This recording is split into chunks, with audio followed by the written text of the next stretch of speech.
Welcome back to Live at 5. I'm your pal, Bill Welichka. Honored to have actress and spokesperson, author, neuroscientist, and proud mom, of course, Mayim Bialik, and Harvard professor and author Steve Schlotzman, who wrote The Zombie Autopsy. Thanks for being here, guys. Thank you. Thank you. Lots to talk about here, but first, I want to talk about the whole zombie craze. It seems vampires sort of dominated pop culture for years, and now it's zombies. How come? A great question. You know what? Vampires are all about you. Vampires make you feel sexy and wanted, and that's their kind of motif.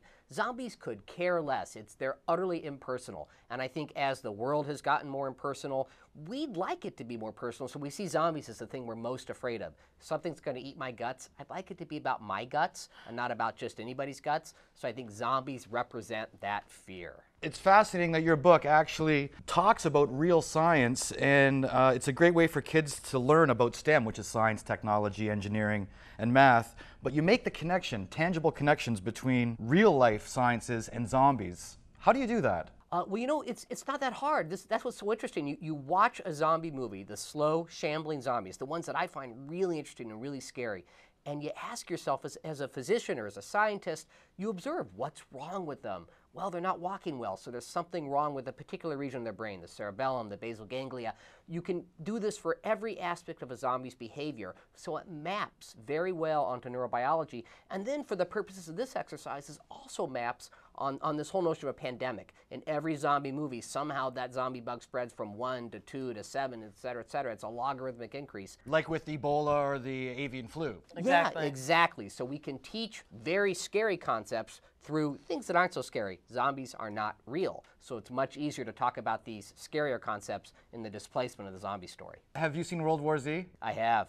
The teeth-chattering zombie gave me nightmares. You know, you reminded me of the snapping turtles I caught when I was growing up.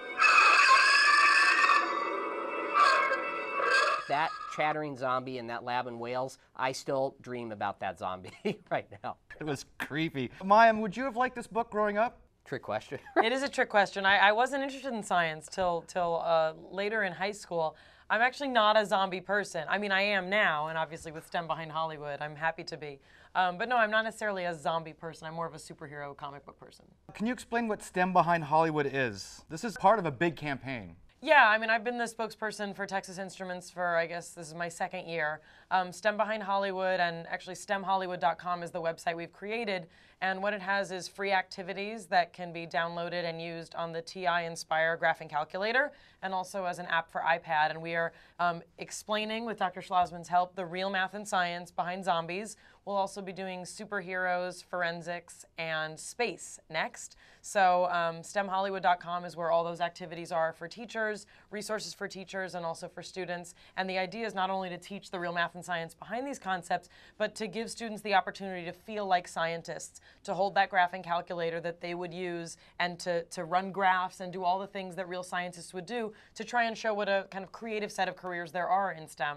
The perception was, Mayim, that you did blossom, went to university, became a neurophysicist, and went back to acting with Big Bang Theory. It wasn't quite that simple, though. No, I took 12 years off. I had 2 sons and started auditioning again when my second son was about a year old, figuring I would dip a toe back in. I was teaching neuroscience and had been for years. I did not know that I'd be cast in the Big Bang Theory and have a regular job, but that's what's happened. So it makes me doubly thrilled to work with Texas Instruments, and particularly STEM Behind Hollywood, because I still get to be an advocate for those fields with a public face that kids may find you know, recognizable. Oh yeah. I'm a man-eater now.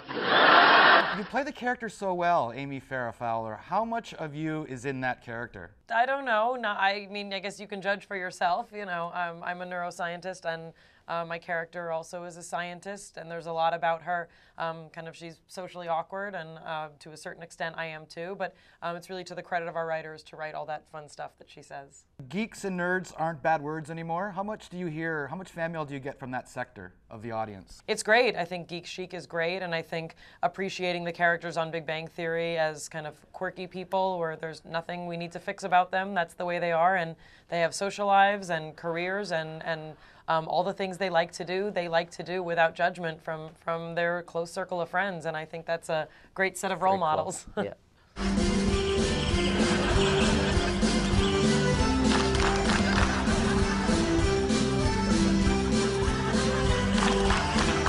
most adorable things I think I've ever seen on TV is you doing the chicken dance.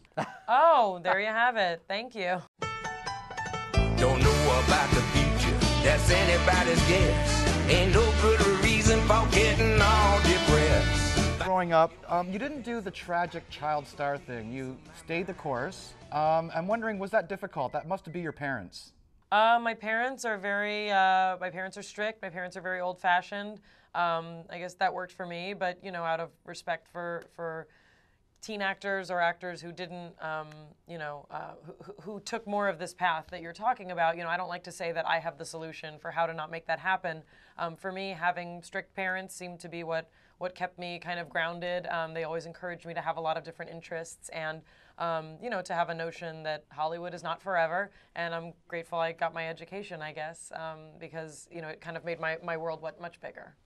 Well, thank you so much. Best of luck to both of you. Once Thank again, you. this has been Mayim and Steve. The book is The Zombie Autopsies. Take care, guys. Thank you. Thanks very much.